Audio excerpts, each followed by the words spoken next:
할렐루야. 2024년 9월 27일 금요일 아침입니다. 지난 밤도 잘 주무셨나요? 계속되는 통독의 말씀, 새벽 묵상은 스가랴 5장에서 8장까지의 말씀, 그 중에 5장의 말씀을 살펴봅니다. 하나님과 소통하는 자. 사람과 사람이 소통하기 위해서는 대화가 필요합니다. 다 알 것 같고 알아줄 것 같지만 서로 대화를 하지 않으면 상대방의 생각을 알 길이 없습니다. 심지어 같이 살아도 익숙할지 모르지만 대화가 없으면 부부 사이에도 서로 잘 모른다고 하죠. 더군다나 세대 차이가 나는 부모와 자식 간에도 부모가 자식과 대화가 부족하면 자녀들의 생각을 알 수가 없고, 자녀라고 해서 부모의 생각을 강요하거나 무조건 알아달라고 따라오라고 할 수도 없습니다. 반면에 서로 충분히 대화하고 말을 나누어 보면 이 사람이 어떤 생각을 하는지, 어떤 계획을 갖고 있는지 그나마 알 수가 있습니다. 그러니까 서로의 생각이 다르면 대화를 통해서 조정하고 풀어나가야 합니다. 그때 같은 문화권에 살지 않는 사람들, 언어가 다르고 습관과 사고방식이 다른 사람들은 소통하는 것이 어렵습니다. 이게 문제죠. 그럴 경우에는 누군가가 외국어를 배워야 합니다. 말만 배워서 되는 것 아니잖아요. 그들의 습관과 사고방식, 문화까지 충분히 공부해야 다른 나라 사람들과 다른 언어권의 사람들과 대화를 할 수 있습니다. 그런데 우리가 살아가는 이 사회, 이 이민사회죠. 이민사회라 또 다른 차원인 것 같아요. In between이라고 하죠. 한국 정서를 가지고 미국 사이에 사는, 한국 사람 얼굴이지만 미국인인 것 같은, 다른 말로 하면 한국 사람들과도 소통을 하고 미국 사람들 사이에서도 소통하며 살아갈 수 있는, 그럴 때 참 기쁨을 얻게 되잖아요. 단점이 있는가 하면 장점이 있습니다. 소통을 어떻게 하느냐에 따라. 그렇다면 하나님과 어떤 방법으로 소통해야 할까요? 우리가 하나님과 소통하기 위해 어떤 언어를 배우고 공부를 해야 하나요? 어떤 언어를 배우는 고통을 겪어야 할까요? 오히려 우리가 하나님과 소통하고 싶어하면 하나님의 언어가 아니라 하나님의 언어, 말씀을 잘 알아들으려고 하는 마음가짐이 있어야 하는 것이 아닌가 생각해 봅니다. 우리 마음에 악으로 가득 차 있고 교만으로 똘똘 뭉쳐져 있다면 하나님께서 어떤 방법으로 말씀하셔도 알아들을 길이 없습니다. 하나님과 대화하기 위해서는 내가 가진 사고방식과 생각을 내려놓고 제거해야 합니다. 그 후에 순종을 위한 결단을 가지고 있어야 되겠죠. 우리가 흔히 알고 있는 하나님이 말씀하시는 통로는 기도입니다. 또한 말씀입니다. 이 두 가지죠. 기도와 말씀. 우리가 하나님께 기도할 때 마음의 욕심을 비워내면 하나님이 그때 당신의 언어를 들려주시죠. 성경을 읽고 설교를 듣고 하나님의 말씀을 묵상할 때도 하나님께서 우리 마음속에 하나님의 생각을 알려줍니다. 그제서야 하나님과 나는 소통의 길을 걷게 되는 거죠. 소통의 길이 열리는 거예요. 하나님과 통하는 거죠. 그런 의미에서 본다면 스가랴 선지자는 하나님과 탁월한 소통을 하는 사람입니다. 16년 동안 성전 재건 공사가 중단되었잖아요. 언제 다시 시작될지 모르는 상황이었고 백성들은 성전 재건을 미루고 있었습니다. 하나님께서 스가랴를 통해서 하나님의 마음을 전달하십니다.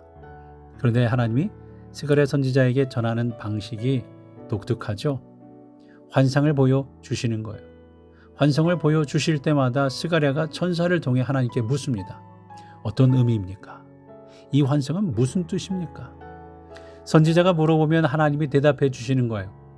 하나님과 스가랴 선지자의 활발한 영적 소통이 일어나고 있었다라는 말입니다.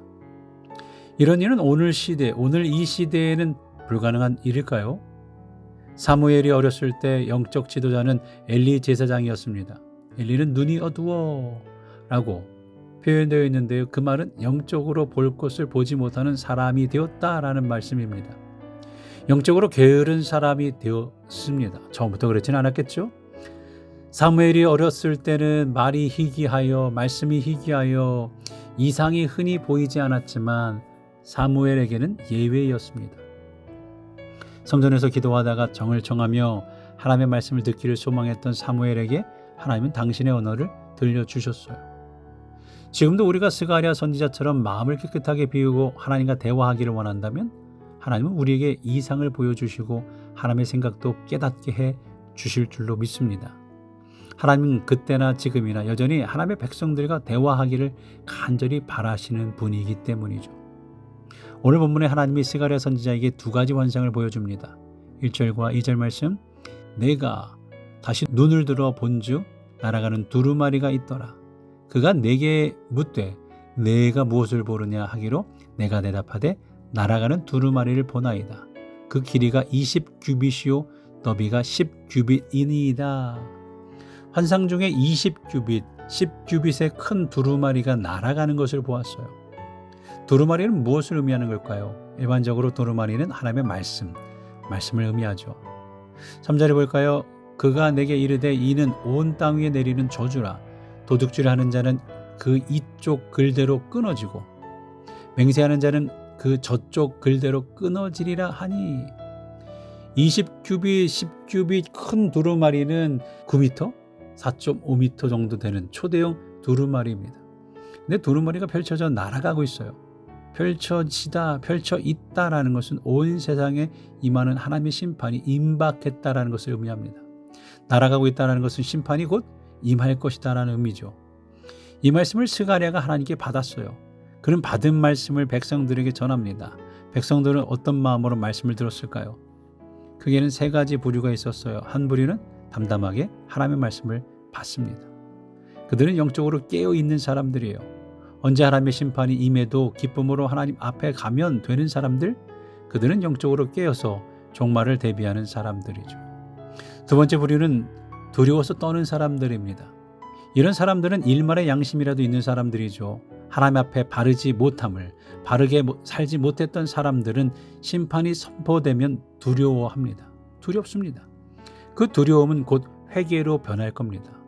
이들에게는 아직까지 돌이킬 수 있는 가능성이 있는 거죠. 세 번째 부류의 사람들은 절대로 그런 일은 일어나지 않는다라고 무시합니다.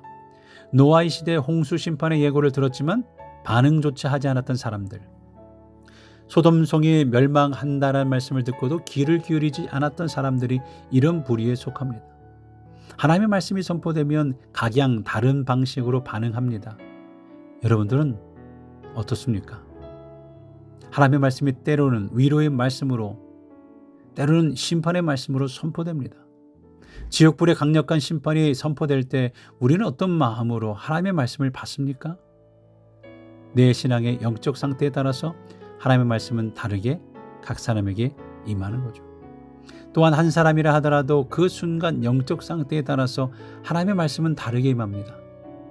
오늘 하나님의 말씀이 우리에게 주어질 때 심판을 두려워하지 않고 담대하게 살아갈 수 있는 은혜의 백성 되시기를 간절히 축원합니다. 두 번째로 환상이에요. 두 번째로 환상. 7절과 8절의 말씀 볼까요?